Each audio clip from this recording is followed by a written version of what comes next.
A mayor caught on camera in a brawl with citizens at a local restaurant, including the man who filed a petition to recall her as the mayor. Well, she's one of the most recognizable faces that's been on the news lately. I'm talking about the mayor of Dolton, Tiffany Henyard. And all of social media. Yeah. Imagine this, a small town with no police force, a mayor accused of using city resources to promote her personal business, and a government operating without a legal budget. Sounds like the plot of a scandalous political drama, right? Well, welcome to Mabton, Washington, where Mayor Rachel Rules has turned what was already a struggling town into the center of one controversy after another. From a recall effort led by her own city council to physical altercations caught on camera, Rules, his time in office has been nothing short of chaotic. And if you thought small-town politics couldn't get any messier, buckle up, because this story has all the twists and turns you could imagine. To follow up if sheriffs were being dispatched, being that Mabton didn't have any cops on duty. Let's start with the police, or rather, the lack of police. Mabton, a town with a population of fewer than 2,000 residents, recently found itself without any active law enforcement. Over the past year, the city's police department dwindled down to one officer after both the police chief and a sergeant resigned. That lone officer, Ryan Sullivan, officially quit in December after a tense standoff with Mayor Rules herself. According to reports, Sullivan refused to grant the mayor unsupervised access to the police department building, citing concerns about security protocols. Instead of addressing his concerns, Rules reportedly showed up with a locksmith demanding the keys. The officer, who had already planned to leave for another job, handed in his resignation that same day. And just like that, Mabton was left without a police force.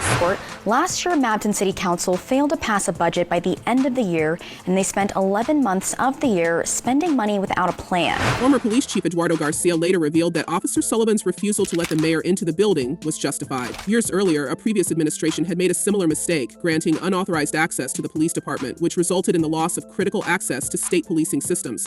But instead of addressing these valid concerns, the mayor doubled down, effectively forcing Sullivan out before his planned final day. It's behavior like this that makes it impossible to work here, Garcia said, adding that he himself had retired earlier than planned because of the mayor's actions.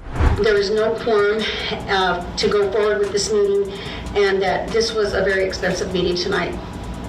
So with that, we will adjourn this meeting at 6:32. But the drama doesn't stop there. Operating without a police force would be bad enough, but Mabton has also been spending taxpayer money illegally for nearly 2 years now. Why? Because the city doesn't have a budget, that's right. State law requires towns and cities to approve annual budgets, but Rules has repeatedly failed to present one. Council meetings have been filled with frustration as members demand answers, only to be met with excuses. At one meeting, council members discovered that city revenues had dropped drastically, by as much as 80% in some cases, but no one could explain why. The city's temporary finance employee even admitted she had no idea where the money was. Despite repeated promises to deliver a budget, Rules has yet to provide one, leaving the city council powerless to oversee spending. I do want to thank Councilwoman Diana for showing up, Councilwoman Vera showing up, our attorney, and our chief of police. What makes the budget fiasco even more alarming is that this isn't the first time Mabton has faced financial mismanagement under Rules' leadership. Earlier this year, it was revealed that several city contracts were being renewed without formal council approval, raising red flags about transparency and accountability.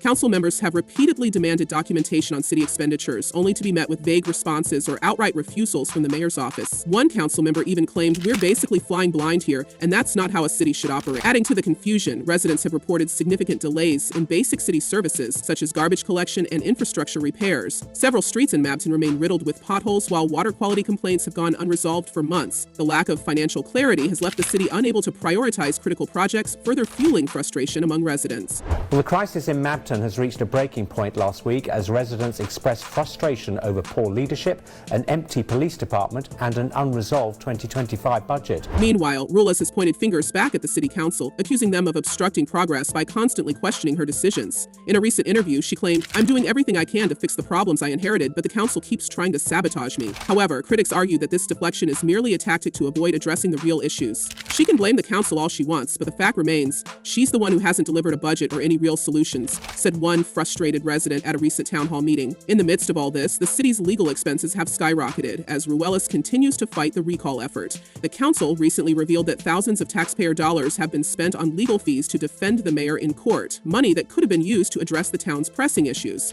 "It's like we're paying her to fight us," one council member said. This revelation has only added fuel to the fire, with many residents calling for a full audit of the city's finances to uncover exactly how funds are being allocated. That you're not fit for this job. What you need to do is you need to step down. The sooner the better, because this has gotten way, way out of hand. And if you think this sounds familiar, you're not alone. Many have compared Rachel Ruelas to Tiffany Henyard, the controversial mayor of Dolton, Illinois, who has faced her own share of scandals. Like Henyard, Ruelas came into office with little political experience, having run a bridal boutique and planned events before transitioning into local government.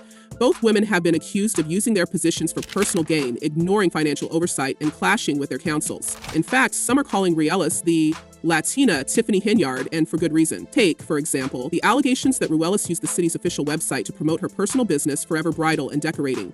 Screenshots presented in court show photos of her events and advertisements for her business posted directly on the city's page. Not only is this a clear conflict of interest, but it also raises serious ethical questions about her priorities as mayor. When asked about these accusations, Ruelas reportedly brushed them off, claiming it wasn't a big deal. But a Yakima County judge disagreed, ruling that this and other allegations against her could legally move forward as part of a recall effort. Manner of fights in Thornton Township and in Dolton.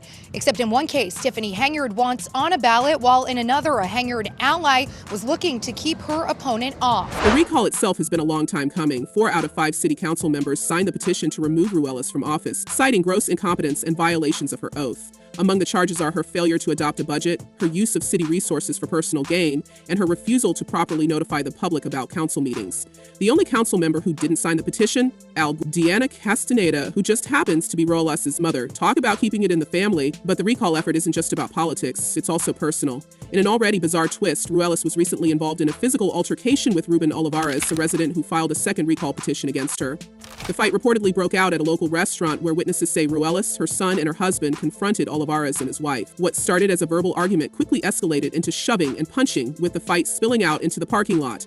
Olivares later went to the hospital with injuries including a strained ankle and bruising, while his wife suffered a scrape on her arm. Both have since filed for restraining orders against the mayor and her family, adding yet another layer of drama to this already messy situation. My grandparents were assaulted, and I believe that the cops should have came onto duty and taken the report first. And let's not forget the deputy city clerk.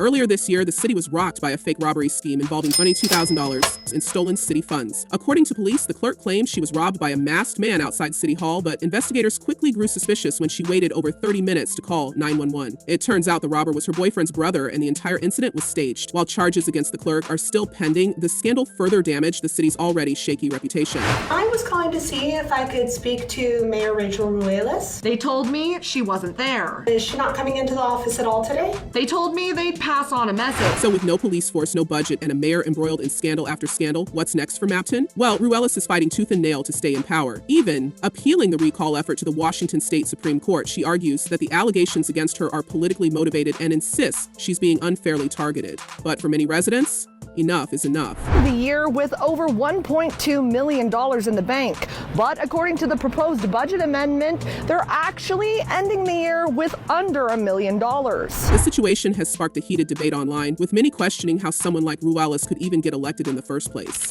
When are voters going to learn? One commenter wrote, "Vote for the best candidate. That vote should never, ever be based on gender, race, or ethnic." Another added, "Isn't this the kind of stuff the FBI is supposed to be working on?" The frustration is palpable, and it's clear that Mabton's residents are desperate for change. But here's the real question. How did things get this bad? Is it a lack of oversight, poor leadership, or something deeper? And what does this say about the state of small-town politics in general?